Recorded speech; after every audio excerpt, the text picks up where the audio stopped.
Olá, sejam bem-vindas, sejam bem-vindos. Hoje a gente vai ter uma conversa sobre como criar novos meninos. Manual de instruções. Eu sou Pedro Luiz. Eu sou a Deise, mãe do Pedro, mas não é o Pedro Luiz, é o Pedro Rosa. Aê. Eu sou Nayá Fernandes, mãe do Francesco. E eu sou Alexandre Ferreira, pai da Alice. Aí, Toma, Pedro Luiz, ficou de fora. Fiquei de fora. O meu papel hoje nesse programa qual será? Fazer a gente conseguir gravar em 1 hora o programa e blocar do jeito que precisa ser blocado. Bom, esse é o especial Dia das Mulheres e como a gente sempre, a cada ano, tenta fazer uma coisa diferente e não conseguiu reunir o time feminino que costuma assumir os podcasts porque são mulheres, assim, muito ocupadas, essas que também são ocupadas resolveram doar um pouco do precioso tempo delas para falar sobre como criar novos meninos. Elas são mães de meninos, mas acreditam que podem criar uma nova geração de seres humanos que vão fazer toda a diferença lá na frente. Não é isso, meninas? Exatamente. A gente acredita que é possível, né? sim, é isso mesmo, né? Embora a gente saiba que temos muitas outras influências por aí, né? E que a gente conta com uma tribo para criar as crianças, né? Embora não seja nem sempre a tribo que a gente gostaria, mas a gente acredita, porque sem a esperança, né, não rola. Perfeito. Meninas, puxa, não deveria chamar vocês de meninas. Aqui a Deise, Nayá, eu conheço há tanto tempo. Deise, a gente deve se conhecer quase uns, eu acho que já uns mais de 20 anos. Mais de 20. Por aí, né? Mais de 20. Então, eu não vou, prometo tentar não chamá-las de meninas, vou chamá-las de mamães. Que nem nos atendimentos eu chamo as mamães aqui. A Nayá é esposa do Sérgio Ricciuto Conti, que já participou, fez o programa da Ética da Estética. Pouco a pouco, daqui a uns anos, a gente chama o Francesco também para participar do podcast. A gente vai se cercando dos amigos, né, Pedro? E colocando nessa roubada aqui. Tem amigo, tem tudo. Lógico, é por isso que a gente vai atrás. Mas, é o seguinte, hoje eu tenho uma pergunta só para fazer para vocês. É o jogo de hoje, não é? E um jogo bem simples, bem fácil, bem rápido. Uma pergunta para vocês duas responderem. Vocês preferem, lá na Grécia, esse é o jogo, uma pergunta só, mas com três dilemas, não é? Vocês preferem, Nayá e Deise, que o filho de vocês, o Pedro e o Francesco, sejam homens, 1, mulherengos, 2, misóginos ou 3, preconceituosos? Eu sei que não vão preferir Meu nenhum dos Deus três, do céu! mas tem que dar uma resposta. Ai, que difícil. Dificílimo, hein? Sim. Ah, não tem aquela alternativa, nenhuma das respostas acima? Não, tem que escolher um dos três. E aí, escolhendo o menos pior, que solução talvez vocês possam dar? Alguma coisa assim. Nossa. A misoginia é um tipo de preconceito, né? Digamos. É um tipo de preconceito. Então, Sim, eu ficaria entre a misoginia e o preconceito.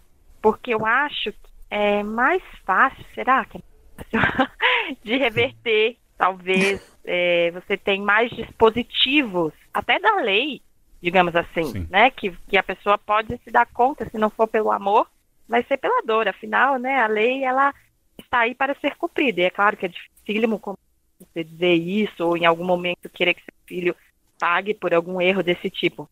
Agora, o mulherengo, não existe muito um código que o ajude se for alguma coisa da personalidade, né? É muito complicado e causa males tanto quanto o preconceito e a misoginia. Não sei se seria um medidor para dizer se é melhor ou pior, né? O que é melhor ou pior, mas eu acho que com as duas últimas alternativas, digamos, o preconceito, vou escolher o preconceito, você tem mais dispositivos para barrar. Pra educar, né? Exatamente. Eu acho que você consegue ter uma sociedade que fala mais sobre isso. Acho que essa questão do mulherengo ainda está muito na cultura, como uma coisa até legal, que o menino, né? Então, é mais difícil de educar, porque ele vai falar, todo mundo né? Agora o preconceito não, ele está taxado como algo ruim. Então, é mais fácil de reverter, né? Eu tô calada aqui, tô muda. Falo assim, é difícil escolher, né, entre 3 coisas assim tão que a gente vem reconstruindo, né? Já falando de criação, o Pedro tá com 4 anos, então a gente já faz tanta coisa para poder mudar essas coisas que é até difícil. Eu sei que, lógico, é um jogo, a gente para definir, mas isso dá até uma machucadinha, assim, né, no Olha, nosso eu sentimento. sei que nem mas eu acho Francesco nem Pedro são assim, viu? Por isso soltei essa. Mas eu acho que eu vou na linha da Nayá, porque eu acho que, de alguma forma, nós somos preconceituosos, né, com várias questões, e eu acho que a nossa geração e a geração deles talvez seja menos, mas é algo que a gente tem que construir todos os dias, né, com vários níveis de preconceitos. Então, eu acho que eu escolheria o preconceito porque eu entendo também ser uma forma mais natural de acontecer ali, de correção, né, de educação. Então, acho que eu fico com preconceito também. Perfeito. Alexandre, quer dar pitaco ou não? A partir disso que as meninas falaram, eu acho que é até a parte que nós não conseguimos escapar como homens. Não falando aqui como pai, mas como homem, vira e mexe a gente se pega, né, Pedro? Com uma carga de preconceito, com uma carga de machismo. Acho que a misoginia e a mulherenguice apita mais fácil. Sim. Mas o preconceito, muitas vezes a gente se pega quando já fez a bobagem. Eu acho que todo mundo, né? Esses dias eu precisei ir por uma quebrada que não era a quebrada que eu conhecia, e você chega lá, vê uma figura diferente, você já, né? Você já tem ali um preconceito dentro, de fato é mais fácil de trabalhar. Olha, Nayá, Daisy, muito bem. Olha, Alexandre, fique tranquilo, viu? Sua menina vai crescer em um ambiente cujos meninos vão ser trabalhados nesta seara, justamente para que possam deixar ela, Alice, ser quem ela tem que ser. Ô, Nayá, deixa eu te perguntar, quantos anos tem o Francesco? 4 também. Olha só, 4. Alexandre. Ai, 4 anos. Que legal. Em janeiro, dia 18 de... Olha aí, mães de meninos de 4 anos de idade. Esse foi o critério, né, Alexandre? Praticamente a mesma idade, que o Pedro é de dezembro, eles estão ali na mesma fase. Que massa. O Francesco, esses dias eu vi a história do dinossauro e foi a coisa mais divertida que vi. Ele começa falando de um dinossauro e quando você pergunta de novo, ele criou um outro nome. O Sérgio, o pai do Francesco, falou assim, tá enganando a gente já com 4 anos de idade. Ele inventa, né? Como são difíceis os nomes, Velociraptor, Pterossauro, ele mistura tudo e faz o nome dele, já não lembra mais do que ele criou, é divertido. Ai, que barato. Gente, vamos pro tema.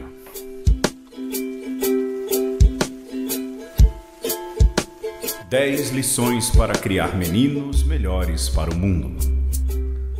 Número 1. Converse desde cedo sobre respeitar os limites do outro. Entender e respeitar o espaço do outro é algo que deve ser aprendido desde cedo.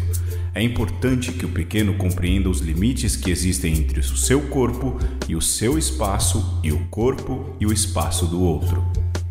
Número 2. Ensine sobre a importância de se cuidar.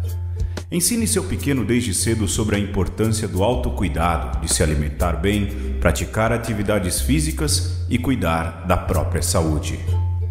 3. Permita que seu pequeno se expresse. Isso vai possibilitar que ele chegue mais próximo dele mesmo, explorando todo o seu potencial. 4. Divida as atividades domésticas igualmente. É muito importante que as atividades do dia a dia sejam divididas entre todos os da família, considerando a idade das crianças, mas nunca o sexo. 5. Explique que ele não precisa ser bom em tudo. Evite educá-lo para ser competitivo o tempo todo, mostrando a importância de dar o seu melhor, mas ensinando que sempre é possível ajudar, ser ajudado, aprender e ensinar. 6. Não relacione violência com amor. É importante conversar sobre o cuidado, o respeito, a honestidade e o afeto entre as pessoas, mostrando que o amor deve ser algo positivo e demonstrado de maneira carinhosa e e respeitosa. 7. Cerque-os de boas referências. É importante cuidar para que seu filho tenha referências boas, saudáveis e respeitosas de família e masculinidade por perto. 8. Ensine que meninos não precisam ser agressivos. Ensine ao seu filho que não é preciso bater, ameaçar ou gritar para conseguir as coisas ou ser escutado. 9. Incentive seu filho a demonstrar suas emoções e sentimentos. Chorar não faz nenhum de nós menos corajosos e fortes, e é muito importante que o seu pequeno entenda desde cedo que ele pode demonstrar suas emoções sem que isso o torne menos homem. 10. Converse, converse, converse. Juntos vocês podem dialogar e compartilhar ideias e opiniões sobre as melhores formas de agir, sempre com respeito e empatia.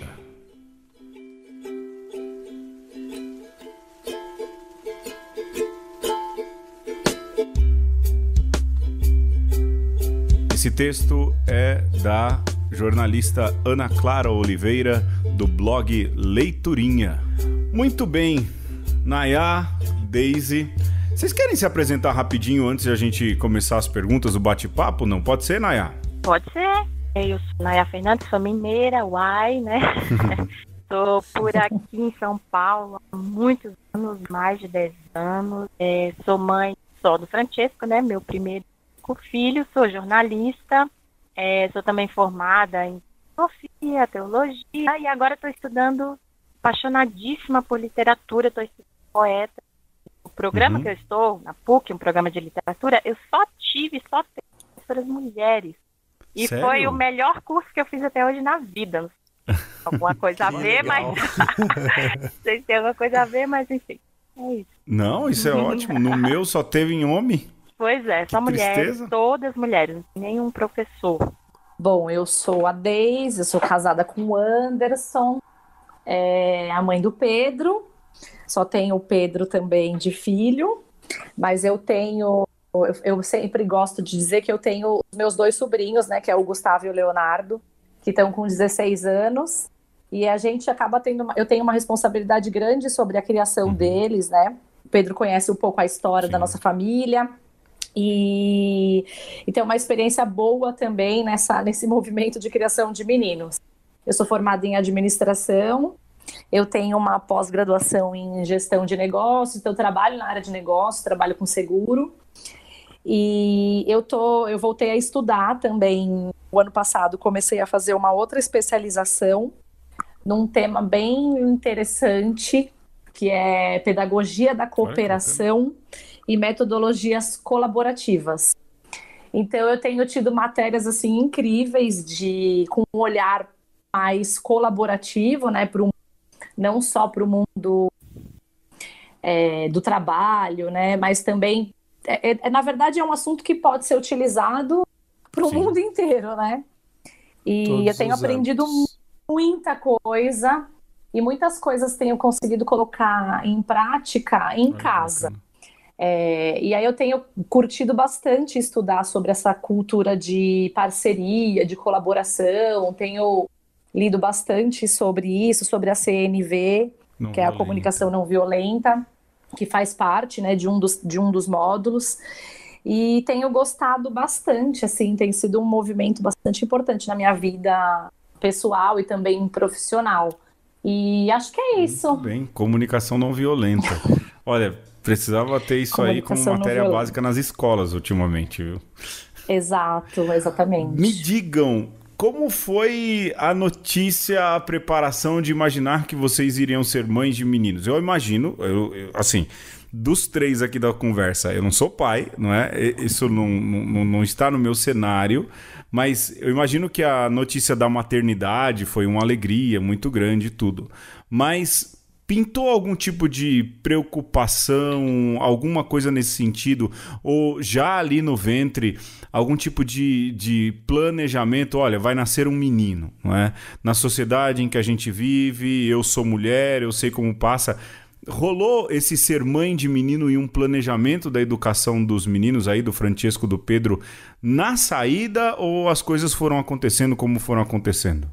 Pra mim, assim, não foi imediato, porque eu acho que a gravidez já tem as próprias preocupações, digamos assim, né? Até que a criança nasce, é muito difícil, você se preocupa muito com a questão de saúde, pelo menos pra mim foi assim, né? Eu tinha gravidez considerada de risco, porque eu tinha outro fator, que era o hipotireoidismo, gravidez superacompanhada, tinha data limite, questão do parto, então eu já tive todas essas preocupações que, claro, a preparação, né? Preparação do quarto, enxoval, que é meio que inevitável.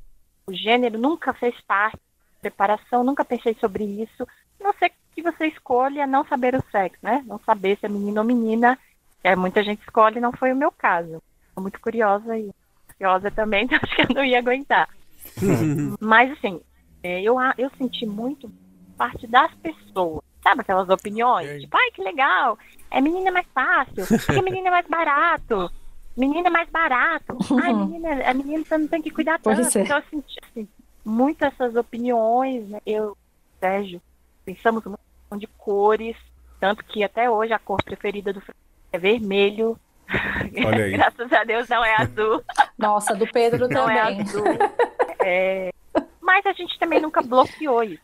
Quando a criança começa a escola, né, que ela começa a aprender, já rola esse negócio de que é muito difícil, acho que a gente vai falar depois, né? Mas é muito difícil, muito complicado você quebrar o estereótipo.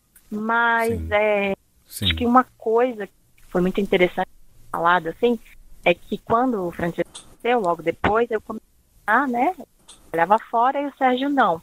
Ele fora, mas ele trabalha mais em casa, porque ele é autônomo, né? Então ele ficou sempre mais tempo Francesco do que eu, depois de 5 meses, digamos.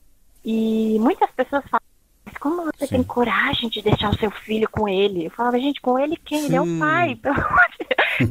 Como assim? Né? Então, eu vi ali, depois outros falando, muito preconceito. Já amigas da minha idade, 30 anos, 25 anos. Teria coragem. Né? Mães que não deixam o pai trocar fralda com o número 2. Gente muito perto de mim. Então, assim, teve essas interferências que não te colocam em xeque, te colocam para refletir. Nossa. Você fala, como que você, sem ser violento, de comunicação não violenta, sem dar uma resposta atravessada. Com esses dá vontade de ter uma comunicação noção, muito violenta, né? Tá falando, né? Mas, com esses dá vontade de ter uma comunicação muito violenta, né? Então, para mim, não foi muito diferente da Nayá, assim, tô descobrindo que a gente tem algumas semelhanças aí na nossa vida. Na verdade, assim, para mim rolou mais durante a gravidez, né? A gravidez foi uma gravidez planejada, enfim. Eu já tinha a intenção de ter um parto natural, então eu já estava um pouco caminhando para um movimento já um pouco diferente do tradicional, né? Do convencional. Então eu já frequentava algumas rodas de parto, né? De grupo de mulheres, né? De casais, mais mulheres do que homens. Então, nesses grupos, né, que eu frequentei bastante, já falava-se um pouco dessa questão questão de gênero, né, dessa cultura tão enraizada de menino veste rosa, coisa toda. Então, já estava um pouco engajada, né? Quando eu descobri que o Pedro era um menino, eu confesso que eu fiquei aliviada, porque assim, eu só tenho meninos na minha vida.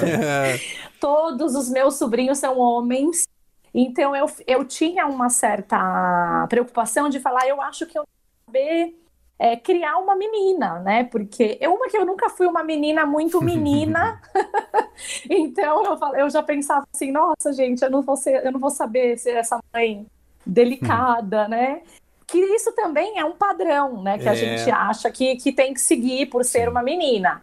Então, e eu confesso que foi de certa forma um alívio, mas nesse aspecto, né? De falar assim, de na minha cabeça pensar assim, nossa, é mais fácil, né? É menos desafiador, porque eu já estou acostumada com esse universo e tudo mais. Só que você começa, né, depois que nasce, você começa a construir ali uma relação com a criança, você começa a ouvir essas coisas, né, que a Nayá falou e concordo plenamente, a gente escuta muita coisa que você para pensar e fala, nossa, mas por que as pessoas estão falando isso? Será que elas têm noção do que elas estão dizendo? Né? E você talvez só vá se dar conta disso quando você começa a estabelecer esse vínculo com a criança. E uma das coisas que foi assim marcante para mim foi que eu estava prestes a passar de licença maternidade. A empresa que eu trabalho, eu tive 6 meses de licença e mais 1 mês de férias. É um baita privilégio, né? Porque isso é raro. E quando eu voltei a trabalhar, eu entrei num conflito interno, assim, porque eu tinha uma preocupação muito grande do cuidado com o Pedro. Eu achava ele muito pequeno para já ir para a escolinha, ou enfim, eu fiquei um pouco perdida. E eu fui numa roda dessas de conversa e eu assisti um filme que chama O Começo da Vida. Eita! Que inclusive recomendo para quem nunca assistiu para fazer essa escolha. E nesse documentário falava, né, tinham vários exemplos de pais que ficavam com as crianças, né, E aí eu me recordo que um dia eu estava na Marginal, voltando de um lugar, de um evento, e eu estava sentada atrás com o Pedro, assim, e olhei o Anderson, assim, pelo retrovisor, e falei assim, Anderson, o que você acha de ficar com o Pedro quando eu voltar a trabalhar? E aí ele respondeu assim, eu acho ótimo. Aí ele pegou e me devolveu a pergunta do que eu achava. E aí eu vi o quanto eu precisava trabalhar um machismo meu, porque eu tinha alguns preconceitos, algumas preocupações, não era com a nossa configuração, mas era assim, o que as pessoas vão pensar dele? Né? E é muito louco isso, porque parece uma coisa muito natural, ele é o pai criando essa criança, mas a gente vive num contexto social que não está acostumado com isso, né? Que não estava, porque é engraçado que cada vez mais a gente vê isso acontecer. E foi incrível, porque ele brinca, que ele ficou de licença paternidade mais tempo que eu, porque ele acabou ficando com o Pedro por 9 meses, parou de trabalhar e também era autônomo, então ele tinha essa possibilidade, né, de diminuir essa carga de trabalho e poder ficar com ele. E foi algo que, assim, para nós foi o começo de tudo, assim, nessa criação não sexista, né, nesse olhar de mundo diferente, de falar, a gente quer criar um menino melhor, um homem melhor, um outro olhar de mundo, né, mais parceiro das mulheres. Então eu acho que assim, foi aí que realmente que esse movimento aconteceu, e aí eu comecei a estudar um monte de coisas, e elas foram acontecendo. Eu acho que de princípio é isso, assim, que eu me recordo. Criar meninos não sexistas, meninas também que não entrem nesse jogo, acho que talvez seja o maior desafio desse tempo, não é? Sim. Eu vou recomendar também o Começo da Vida, que aqui a gente assiste a cada 3 meses, eu e a Renata reassistimos. Pra relembrar.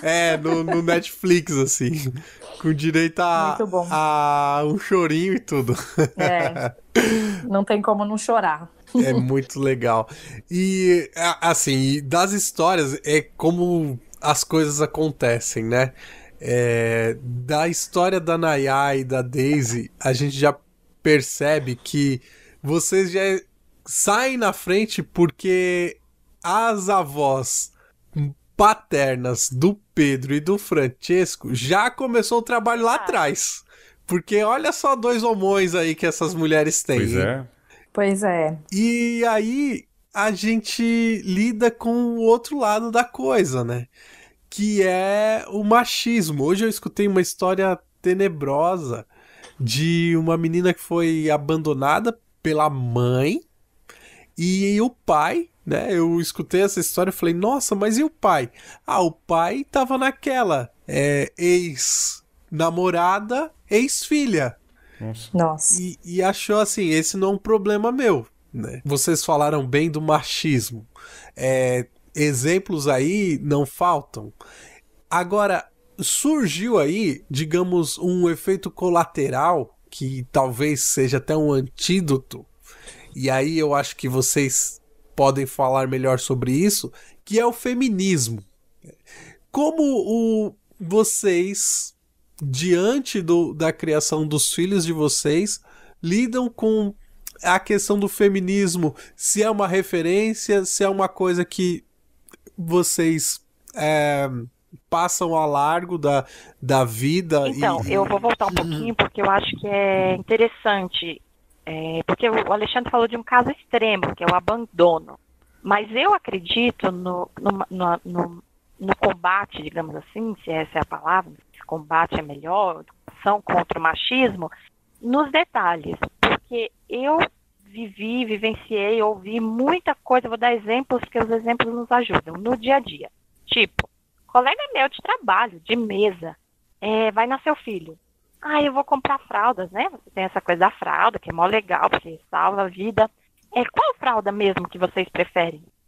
Eu não sei, vou perguntar para minha esposa. Imagina, não, questão da fralda que eu achei, de limpar a fralda. Mas você nunca limpou a fralda do seu filho, uma outra pessoa, né? Um outro exemplo. Não, a minha esposa não deixa. Ela nunca me deixou limpar a fralda dele. Não, essas coisas, ela que decide, ela que sabe o que a criança vai comer, qual é a roupa, tudo. A ponto de, por exemplo, a gente vai numa loja em casal, muitas vendedoras se dirigem só à mãe. Mamãe, aí você culpa a vendedora. Nossa. Não, é porque na maioria dos casos, a mulher mesmo cria essa barreira. E, sim, por outro lado, existe machismo ali, por exemplo, já aconteceu comigo várias vezes. O Sérgio gosta de escolher as coisas do Francesco, ele não é consumista em nenhum sentido e continua não sendo, mas no que se refere a comprar as coisas dos filhos, ele gosta muito. E eu já fui olhada torto pelas vendedoras por várias vezes, não, pode decidir, escolhe você. O reverso, né? Você tem uma espécie de machismo, é muito louco. Você fala, nossa, mas por quê, né? Porque eu, mãe, não fazendo questão de escolher determinadas coisas, eu sou olhada por quem tá ali de maneira feia. Como assim? Você é mãe, você não tá escolhendo, você não tá participando. Como assim? E esses tipos de machismo do dia a dia, que são atitudinais, assim, eu acho que ele é revertido com uma atitude, às vezes, firme também por parte da mulher. No sentido que às vezes que eu escutei esse tipo de história, que me contaram, que me falaram como uma coisa natural, eu fui até um pouco grossa, assim, falar, como assim? Foi, porque eu acho que tem momentos que você precisa ser firme. Mas você não pensa nisso, mas se ela não deixa, você tem que falar, olha, sou pai, eu gostaria, para mim é uma experiência legal. Nós somos casados, eu quero fazer sim. Como assim você não sabe a marca? E tudo bem, você pode ser uma pessoa desligada, não quero julgar por esse sentido também, não é um julgamento. Mas tem algumas coisas, você não saber o que seu filho usa, o que come, o que significa que você, em alguns aspectos, está alheio, né? Alheio ao dia a dia. E o que é a criação de uma criança, ou criar uma criança nos primeiros anos, se não esse dia a dia, essa rotina, essas escolhas, né? No fundo é isso, a criança pequenininha ainda não consegue fazer. Agora, nos 4 anos, é uma delícia. Eles perguntam tudo, querem saber tudo, começa a compreender. Então, você muda já a chavinha e já começa com conceitos, com explicações, com histórias, né? Então, você já tem outro tipo de referência, você constrói outros... Mas, quanto a bebê, não, né? Você conversa com a criança, dialoga, óbvio, mas são esses detalhes, essas escolhas do dia a dia que vão, né, somando ali na criação do filho. Então, eu acredito, assim, num feminismo de atitude mesmo, que não é sair brigando como louca, não é isso. Mas, em alguns momentos, falar, peraí, mas por que isso? Como assim? Né? Porque você, se não muda a atitude, que eu acho que conseguimos, pelo menos ajuda a pessoa a pensar um pouco, é mesmo, né? Por que essa divisão de tarefas? Por que esse tipo de... No que se refere especificamente à criação dos filhos, né? Que aí se a gente vai para piadas, aí já é outro universo, né? Que cabe aqui. Mas nesse sentido da criação dos filhos, e é muito mais comum do que a gente imagina. Esse tipo de critérios, assim, eu faço isso, você só faz aquilo, a mãe só faz isso. Então eu acho que mudando essas atitudes do dia a dia já seria um passo para um feminismo na criação dos filhos, digamos, né? E depois outros conceitos, outras, né, ideias mais específicas, mais elaboradas. Falei demais, né? Não, imagina. Falei muito. Não falou. O programa olha, o que a gente quer que vocês falem. O programa é de especial Dia das Mulheres. Vão ficar 2 homens falando aqui? Não, né? E você, Daisy? Então, eu tava aqui escutando a Nayá só refletindo. E eu costumo dizer que até no meu trabalho o pessoal me fala que eu sou sindicante, que eu sou, como é que fala, militante. Não, eles falam que eu sou sindicalista porque eles falam que eu defendo todas as causas. E aí eu brinco que eu falo que eu concordo isso com o que a Nayá falou, de você militar ali, né? Nas pequenas coisas, porque às vezes essas pequenas coisas elas são tão enraizadas que as pessoas nem percebem o quanto elas são carregadas de preconceito, né? De coisas muito simples, como você questionar o pai de escolher uma roupa para o filho, como se fosse uma coisa absurda, e como se uma mãe que não faz isso também fosse uma coisa absurda, né? E parece uma coisa pequena, mas ela não é, porque a gente vive isso demais. Eu lembro de uma vez que nós fomos numa loja comprar, acho que foi body para o Pedro, uma coisa assim, e até foi o Anderson que foi escolher o body, e ele queria um body que era amarelo, né, que era todo amarelinho, tinha florzinha amarela, e ele pediu para a menina pegar, e ela falou assim, não, mas esse pacotinho aqui é de menina. Aí ele pegou e falou assim, não, mas eu quero esse body. Ela falou, não, mas esse é de menina. E aí ele falou assim, moça, é de criança, eu quero esse amarelinho. E eu tô vendo ele lá discutindo com a vendedora. Eu falei, o que aconteceu? Ele, mas eu queria aquele, porque era amarelo, achei bonito. Então, assim, são coisas, né, às vezes muito pequenas que a gente precisa fazer no dia a dia. E uma coisa que me chamou a atenção, né, da fala do Alexandre, dessa questão do feminismo, né, que hoje fala-se muito, e tá na mídia, né? Tá em áreas, fala-se de feminismo o tempo inteiro. E o importante que, assim, pelo menos eu gosto de dizer que o feminismo, ele não é o contrário, né, do machismo, sim. Né? Ele é uma luta por igualdade. Então, assim, a gente não... Mulher que se diz ali feminista, porque eu acho que também não dá para você se definir numa causa, porque ela tem toda uma vertente política ali. Às vezes a gente é mais adepta, mas nem é tão aprofundada na questão, né? Mas existem assuntos que interessam de acordo com o que o feminismo defende, sim, né? Sim. E eu acho que, assim, o que pelo menos para nós, né? A gente diz que a gente brinca que fala que é uma família que segue essa linha. É nesse olhar de igualdade mesmo, de que, por exemplo, nós moramos os 3 aqui em casa, então todos têm as suas obrigações com a casa, todos têm obrigações com tudo, porque todos moram na casa. Uhum. Então a gente gosta muito de fazer coisas de maneira prática, né, com o Pedro, para que se torne natural para ele lavar uma louça, passar um pano no chão, cuidar do ambiente que ele faz parte, né, que ele utiliza. Sim. E uma coisa que eu gosto bastante de ouvir quando ele fala sobre isso é que ele não ajuda, que ele não gosta, né, que seja definido como, eu sou um pai que ajuda. Uhum. Ele fala, eu sou um pai, eu não sou um pai que ajuda. Sim. Né, porque, na verdade, isso também pai, é uma mudança, né? É o papel do pai, assim como ele é o papel da mãe, né? Do cuidado, de fazer as coisas pelo filho. E a gente não deveria, né? Pelo menos, eu acho que a gente está aprendendo a definir essa forma do ajudar, né? Mas ele me ajuda, já tá bom. Não, ele tem que fazer porque ele tem que fazer parte dele, porque essa configuração da família, de quem está vivendo ali, que está participando dessa questão de criação, né, de uma criação mais parceira. Sim.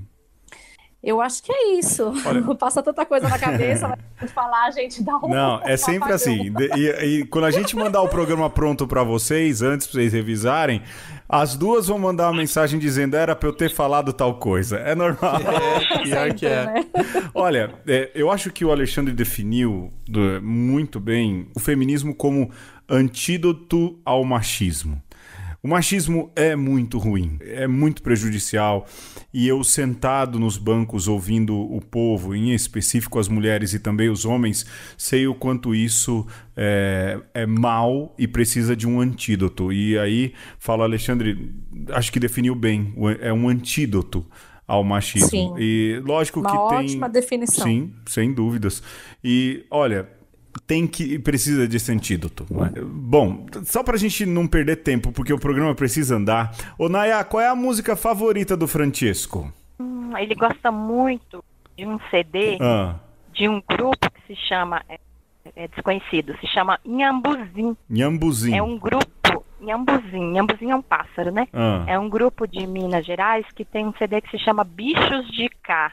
E esse CD, eles cantam os bichos do Brasil, tamanduá, cobra sucuri, macaco muriqui, com ritmos do Brasil, boi, coco. E eu ouço desde a gravidez. E ele gosta. E ele gosta das músicas desse CD. Eu não saberia dizer qual. Da cobra, acho que ele gosta muito, cobra sucuri, e do macaco. Tá. E o Pedro, Daisy, qual a música favorita do Pedro? Olha, o Pedro, eu falo que nesse aspecto, talvez ele não puxou o pai e a mãe. Porque o pai e a mãe gostam de dançar forró, dançar... Mas o Pedro gosta de rock. Eu tô tentando descobrir quem foi que puxou. A tia. Foi o padre que batizou. Foi o padre que batizou. Não, foi os padrinhos. A Tati é madrinha, não é? Engraçado. A Tati é. E aí é muito engraçado porque ele tem várias fases, né, de música. Mas ele tá agora viciado numa música que é aquela Basket Case. Ah, Basket Case. Ele só quer escutar essa música. Do Green Day. Do Green Day. Tá bom. Ele ama essa música. Olha aí, hein? Então a gente vai ouvir aí um pedaço de Inhambuzinho, da cobra, e um trecho de Basket Case em homenagem a esses grandes meninos, e a gente já volta.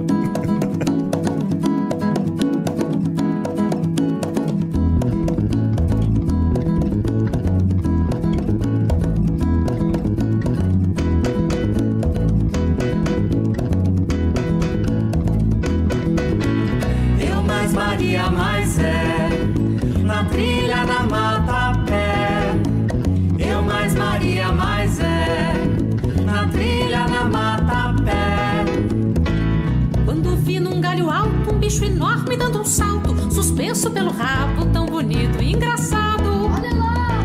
Quando eu vi num galho torto, bicho esperto que alvoroço, astuto e maroto, que beleza, assim o moço. Pula daqui, pula dali, que bichinho é esse aí? Pula pra lá, pula pra cá, que bichinha é aquele lá?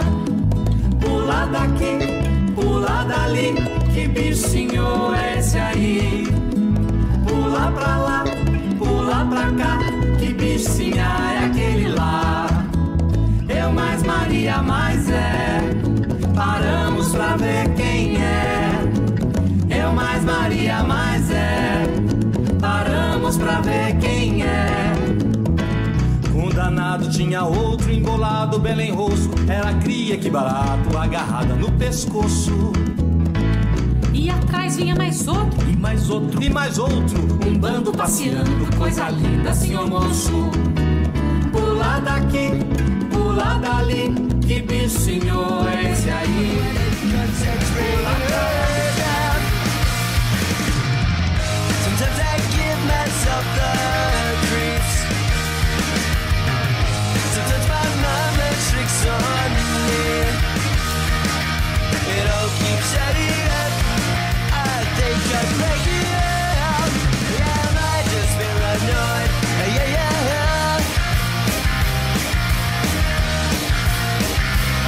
Oh.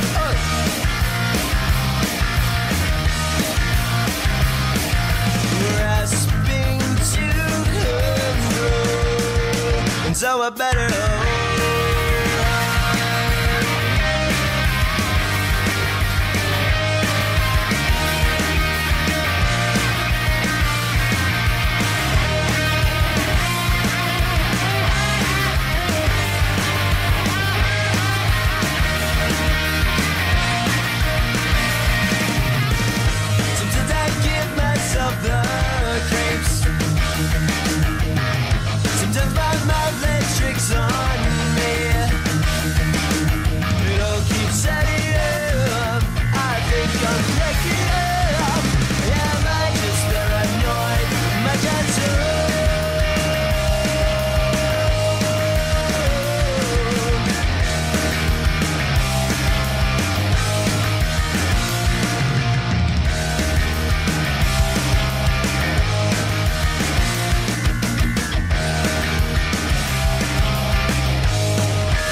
Nós estamos hoje conversando com a Nayá e com a Daisy sobre criar novos meninos, uma nova geração muito mais antenada, muito mais empática, muito mais livre dos preconceitos e das misoginias, oxalá. Amém. E ele que é pai de menino, então se preocupa mais ainda. Ufa, tô aliviado, viu? Mas é importante. Não, eu não conheço o Pedro, mas o Fra é uma figura assim. O Pedro é um fofo também, viu? Divertidíssima. É que tanto quanto. Tanto quanto. São dois meninos, eu sou fã dos dois, verdade. Então, nós já falamos aí um pouco desses pais formidáveis aí também, mas de referência masculina, além do pai. Como vocês enxergam o que está ao redor do Pedro e do Francesco? Claro, não precisa citar nomes, mas como está aí a aldeia, é o lado masculino da aldeia? Como está se comportando esses homens aí? Então, nossa família, ela é uma família bem pequenininha, porque em São Paulo, somos nós três só, Sérgio, Francesco e eu. Todos os demais familiares estão fora de São Paulo. Os meus e Minas, os do Sérgio fora, né, na Itália. Mas o Francesco tem muito contato com o avô, né, aqui, mora em Minas, que é o vovô Luiz. E o meu pai, ele tem, como todos os homens, né, os seus pontos fracos, mas é um pai que eu sempre vi, desde criança, na cozinha. Ao contrário, ele é super ciumento das coisas, ele coloca as coisas no lugar. Minha mãe quase que tem que brigar pra cozinhar. Uhum. Então ele é super ciumento da cozinha, ele sempre foi, né, cuidadoso da casa. Tem coisas que ele não faz, né, como o casal, ele tem 60 e poucos anos, então é normal isso, né, outra geração. Não deveria ser normal, né, mas acaba sendo. Enfim, mas ele é esse pai que sempre esteve em casa, sempre foi muito da casa, da família. Então essa referência o Francesco tem, que eu acho que é muito legal. E os outros homens da família, no geral, a minha família tem esses homens assim mais engajados. Mas eu acho que é meio que inevitável, por exemplo, na escolinha, ele entrou na escolinha com 2 anos e tal, já tivemos, assim, experiências interessantes, como, por exemplo, na escolinha que ele estava, que tinha balé e jiu-jitsu. Jiu-jitsu, assim fala? Isso. Karatê, capoeira, tinha capoeira. Na primeira tinha jiu-jitsu, na segunda capoeira. E a gente perguntou se ele queria fazer balé, e ele disse que sim. E a gente fazia grupo, foi muito interessante, a gente fazia parte de um grupo de WhatsApp dos pais, que nem vou falar, que depois eu saí, só o Sérgio ficou, mas enfim, esse grupo, e a gente colocou lá, olha só, ele decidiu fazer balé, quem sabe outros meninos se animam. E a reação de todo mundo do grupo foi, nossa, que legal, bacana, mas pro seu filho, o meu não. Né? Que legal, nossa, muito bom e tal. A mesma coisa na minha família aconteceu, uma irmãzinha mais velha que gosta de balé e o pequenininho é doido pra fazer, mas o pai tem dificuldade e não consegue dar esse passo. Então são assim, referências muitas e múltiplas, né, digamos, né, daqueles que falam, pô, legal, ok, meu filho, né, tá vendo isso, que é o exemplo, é o fazer, e desses que, né, acabam criando, é muito difícil você falar pra criança, e o Francesco teve um momento que falou, mãe, mas só tem menina, né, só tem menina fazendo balé, e eram só meninos, ele era o único menino, e a gente falou, tudo bem, filho, se você não quiser fazer mais, porque eu acho que é complicado também você, né, você não pode forçar de maneira alguma, e ele falou, não, eu quero, e continuou, depois ele saiu dessa escola e não tá fazendo mais, porque mudou de escola, e na atual não tem. Olha. Mas foi interessante esse movimento, né, e você falando de referências, essas que queiram ou não sei que são referências, mas são pessoas que estão em volta que têm determinadas atitudes, né, que falam pra criança. Olha, você deveria falar, Francesco, vai pela mãe, faz balé, porque isso no futuro, na sua vida amorosa, independente de como ela seja, vai te fazer bem, não é? Você vai ser um rapaz que sabe dançar. As pessoas vão ser... Isso é uma raridade nesse tempo. Eu lembro que eu, quando era adolescente... Bom, eu não sei dançar, mas nem um 2 pra lá, 2 pra cá. Mas eu lembro que eu tinha um amigo que dançava uma lambada e no tempo da lambada... Mano, esse menino era um sucesso, não é? Então eu falo pra ele, olha, independente de como será a sua vida amorosa, faz. Isso vai te facilitar muito a vida. E só mais um Verdade. detalhe sobre o balé, só pra completar o caso, pra não ficar aquele, devia ter falado. Quando ele foi comprar a sapatilha, ele foi com o Sérgio, eu não fui. Eles foram à loja e o Sérgio disse que foi muito complicado, porque quando ele chegou à loja, só tinha manequins de meninas com sapatilhas rosas e sainha rosa. E ele entrou na loja em silêncio e olhou ao redor e ficou assim, né? O que eu tô fazendo aqui? Ele era pequenininho, tinha 2 anos mais. E o Sérgio perguntou pra vendedora, mas você tem roupa de menino, né? Sapatilhas pra menina? E a vendedora falou, tem poucas. A vendedora não ajudou. Porque a maioria dos pais não deixa as crianças, os meninos fazerem balé, só quando estão mais velhos e escolhem. Puxa. Aí o Sérgio viu que na loja tinha um livro grandão desses de foto. E pegou o livro e começou a folhear e lá tinha fotos de meninos dançando. E ele mostrou pra ele e falou, olha filho, olha só que legal, sem os meninos não dá pra fazer determinados espetáculos. Sim. É verdade. E aí ele achou a sapatilha, tinha uma sapatilha preta e levou e conversou com ele, mas assim, até a questão visual, né? Sim. Você entrar numa loja e só ter rosa, e só ter coisa de menina, e só ter... Então é um soco, né? Como a gente diz por aí. E você tem que o tempo todo falar e conversar, dialogar e explicar que não precisa ser sempre assim. E uma ministra que ajuda muito a reforçar ainda esse tipo de coisa, né? Mas deixa pra lá, não vamos falar do governo. Não merece. É um programa Exato, muito bonito né? pra gente não falar dessas bobagens, né? Pois é. Mas é quase Melhor impossível não falar, né? Bom, referências masculinas. A minha família em São Paulo, né, assim como a da Nayá, também não é muito grande. E porque a família do meu pai, ela é um pouco mais espalhada, assim, não tem muito vínculo. E a família inteira da minha mãe mora em Brasília. Então a gente não tem tanto convívio. Então o convívio que o Pedro tem, assim, falando de família no dia a dia, é com os meus sobrinhos, que são excelentes referências, porque já são meninos que já estão sendo criados num outro movimento, né? Já faz comida na casa. Sim. Então já tem outra cabeça, inclusive, graças a Deus.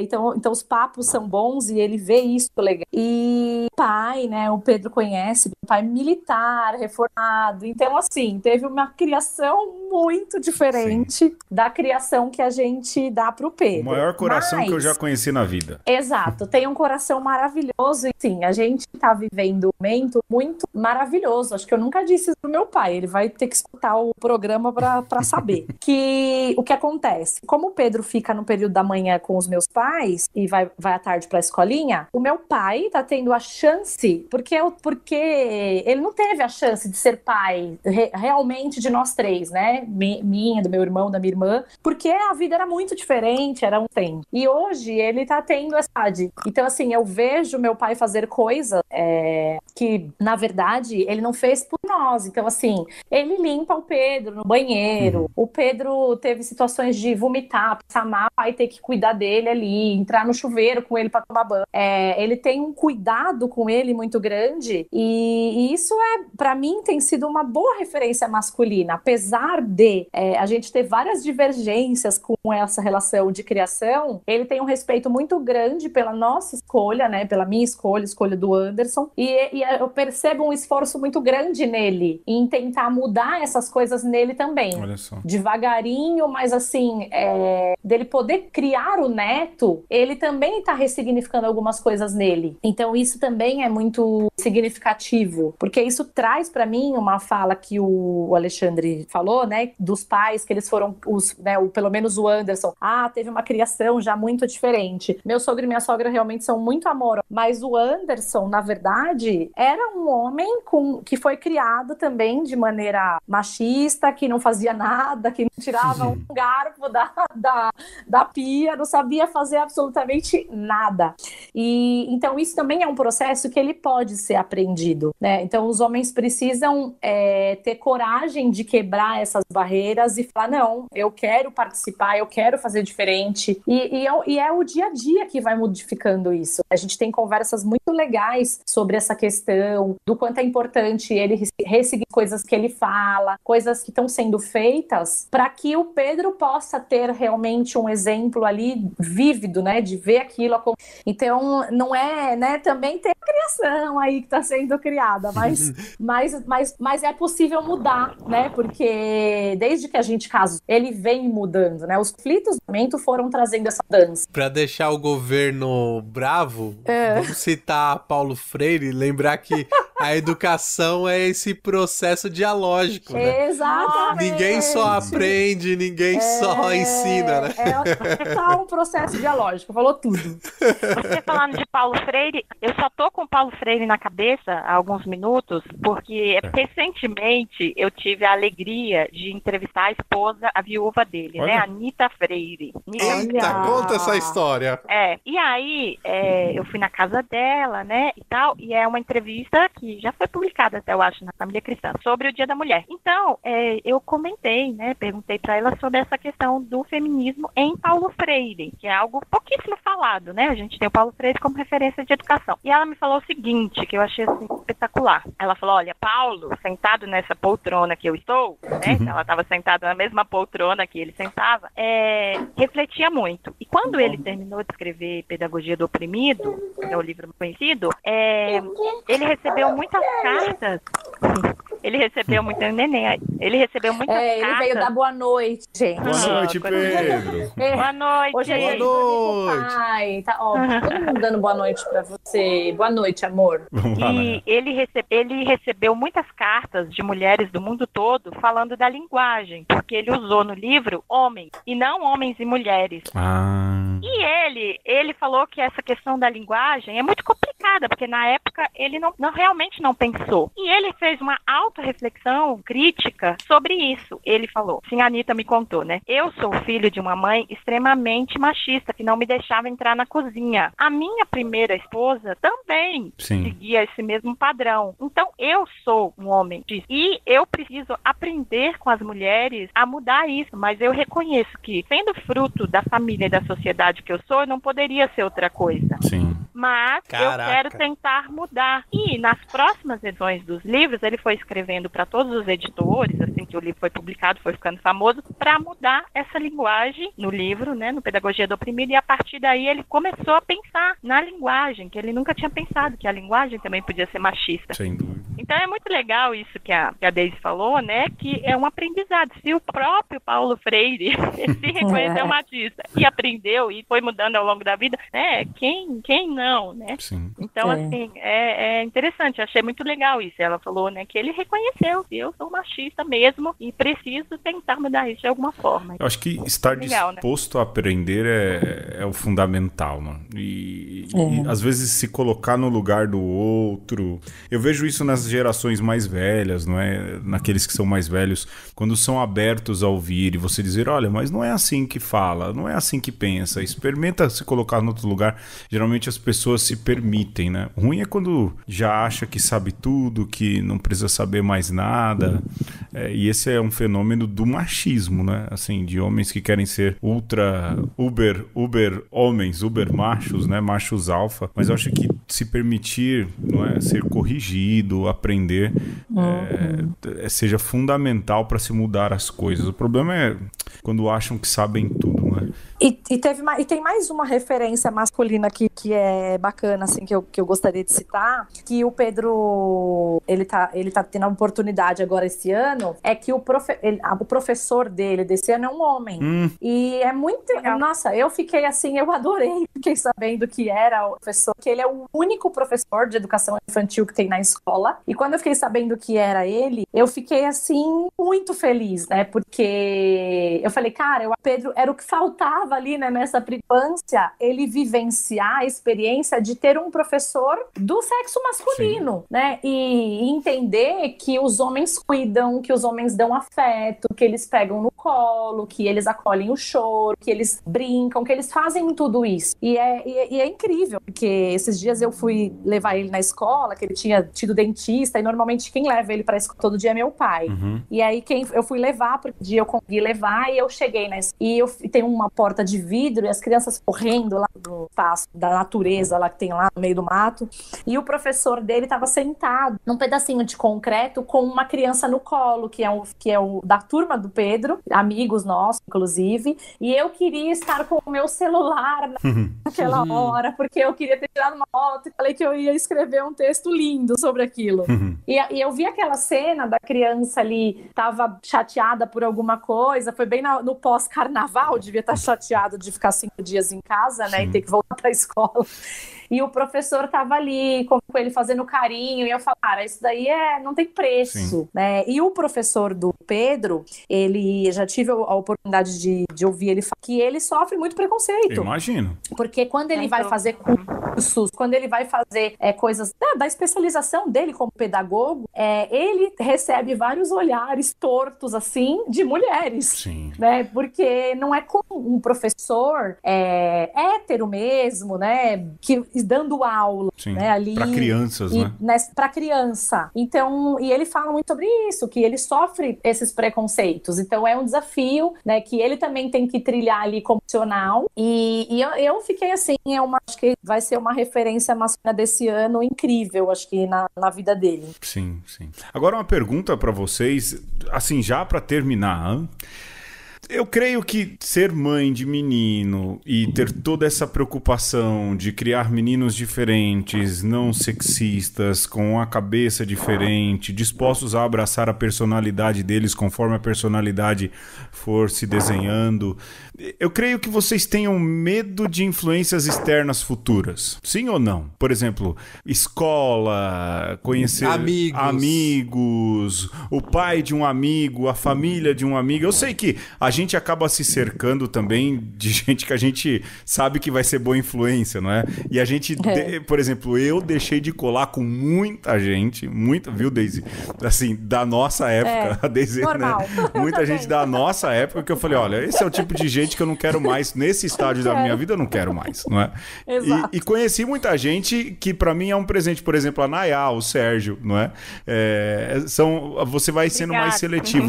Há medo de vocês dessas influências? Como é que vocês fazem um pouco pra tentar, não barrar, porque eles vão ter contato com isso, mas como é que vocês encaram essa insegurança das influências externas futuras? Engraçado que eu tava sobre isso essa semana, né? E eu falei assim, engraçado, a gente, por que a gente, até por conta de ter conversado com ele, né, a gente estava junto, e eu pergunto para que nós refletíssemos juntos de por que a gente quer isso, né? Por que a gente quer criar meninos melhores? Por que a gente acha que precisa fazer isso pela sociedade, né? Porque não é só pelo meu filho, pela minha família, mas é um contexto social maior, né? Até porque nesse contexto aqui, criar o Pedro e o Francisco de um outro jeito é botar eles pra tomar um monte de paulada lá na frente, né? Sim, então assim, eu tenho sim muitas preocupações, porque a gente sabe que apesar dele conviver hoje, por exemplo, numa escola que tem uma metodologia mais lúdica, que tem pessoa cabeça um pouco mais parecida com, também não é 100%. A gente vive questões em reunião de pais, às vezes discussões bastante interessantes, assim, que a gente vê que muitas coisas dá. Então a gente sabe que isso vai influenciar, né? Ele vai ter amigo, ele vai ter que conviver com as pessoas que são diferentes dele, que foram criadas diferente dele. E a gente começou sobre isso. Eu falei, é por isso que a gente precisa criar uma pessoa, né, independente do gênero, porque que a gente tenha outro filho amanhã, que seja uma menina, enfim, que a gente crie, uma pessoa que seja autônoma, que seja responsável e que seja emocionalmente forte. Então, hoje, a minha maior preocupação e a minha maior dedicação é torná-lo uma pessoa emocionalmente forte para que ele saiba lidar com coisas que ele vai viver lá fora, com as coisas que ele vai ouvir, com tudo que ele vai ouvir de ser, sério, porque quando cria uma pessoa para que ela tenha um olhar de paz pelo mundo, para que ela seja uma pessoa amorosa, compreensiva, mas a gente acredita que emocionalmente ele tá fortalecido, ele vai sofrer menos questões, ele vai saber se posicionar melhor das escolhas dele, de quem ele é, através de uma comunicação mais assertiva, de uma certeza da onde ele veio e para onde ele quer. Então, pode parecer uma utopia tudo isso, né? Mas a gente acredita numa educação que não é violenta, né? Numa educação parceira mesmo, de uma pessoa que vai enxergar o mundo de uma mente e que vai se preocupar em cuidar, né? Seja lá do que e de quem for. dor. Então, apesar de ter sim essas violências, porque a gente sabe que elas continuam existindo, a gente faz um papel aqui onde a gente consegue fazer.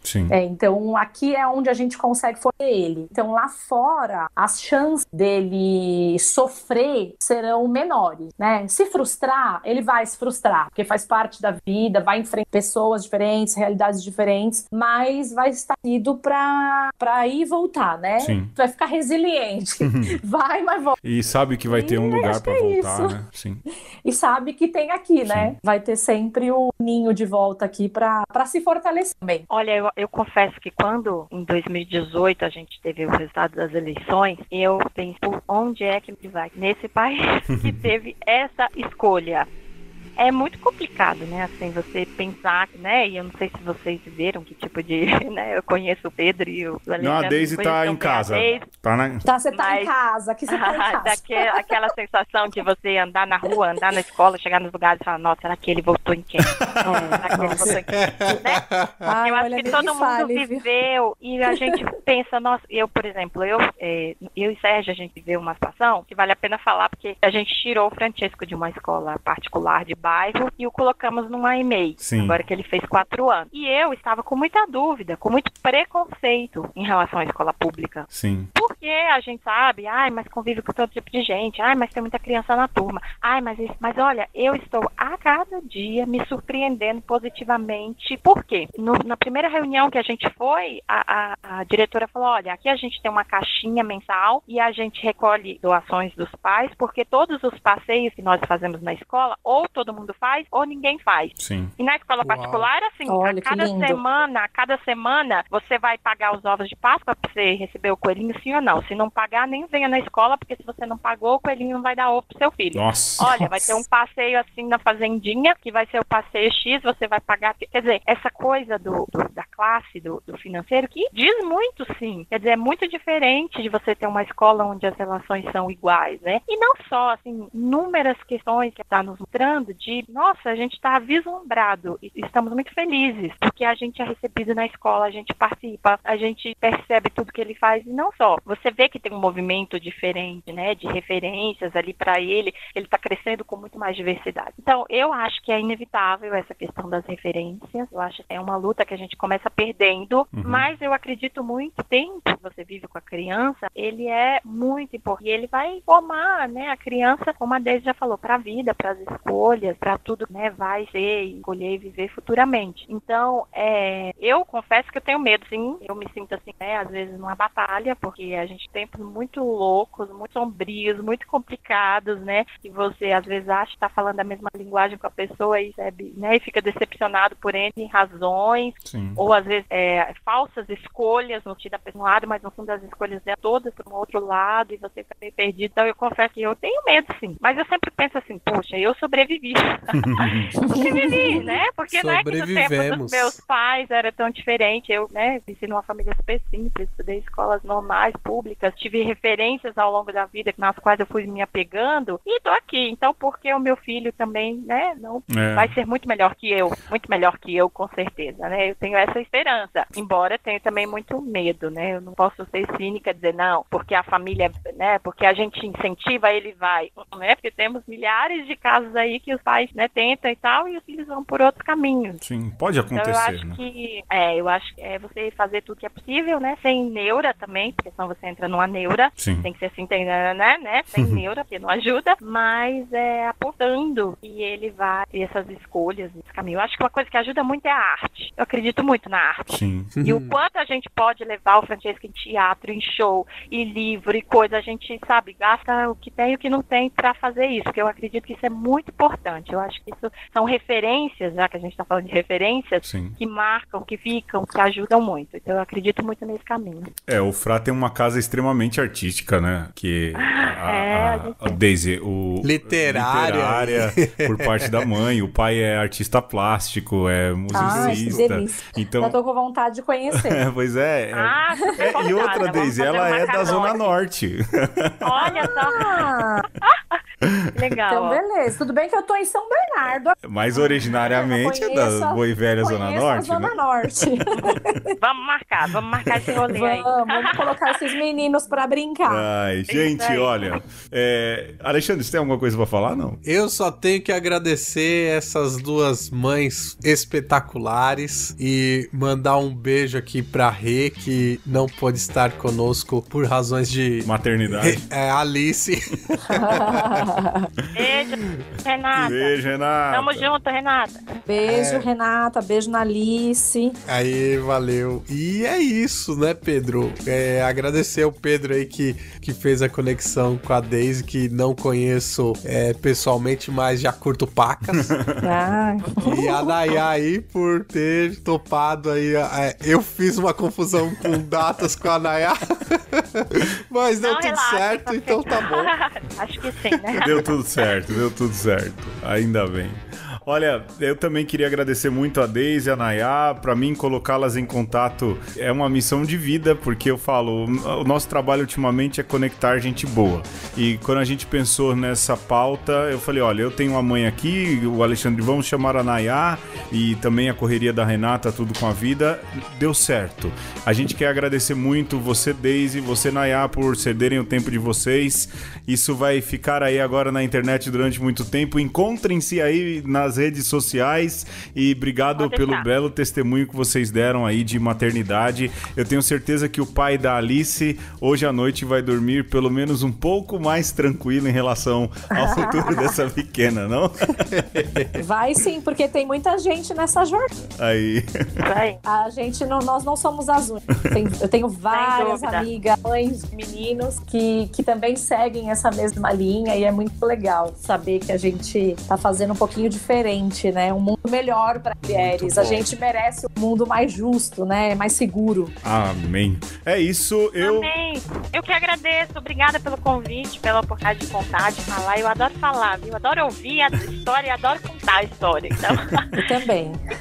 Obrigada pelo convite. Tamo junto, né? Tamo junto, é isso aí. Valeu, a gente. Obrigada, gente. Nada, muito obrigada. que é isso. A gente fica por aqui. Precisarem. Pode deixar que a gente chama. Quando precisarem, pode chamar a gente pra contar. Quando eles fizerem 8, a gente fala mãe de meninos de 8 anos. E então a gente fica por aqui. Olha, obrigado de novo, meninas. Obrigado pra você que ouve, você que partilha, você que vai entregando um por um. Olha, é aqui, ouve esse programa, pode ser que você goste, pode ser que seja legal. É assim que o podcast vai crescendo. A gente não tem a grande mídia, a gente faz por amor. E hoje a gente recebeu duas mães que amam ser mães e amam amar. Bom, eu chego por aqui, fico. Um beijo. Um abraço. E um aperto de mão. E um cafuné. Aê. Tchau, tchau. Até mais. Tchau, tchau.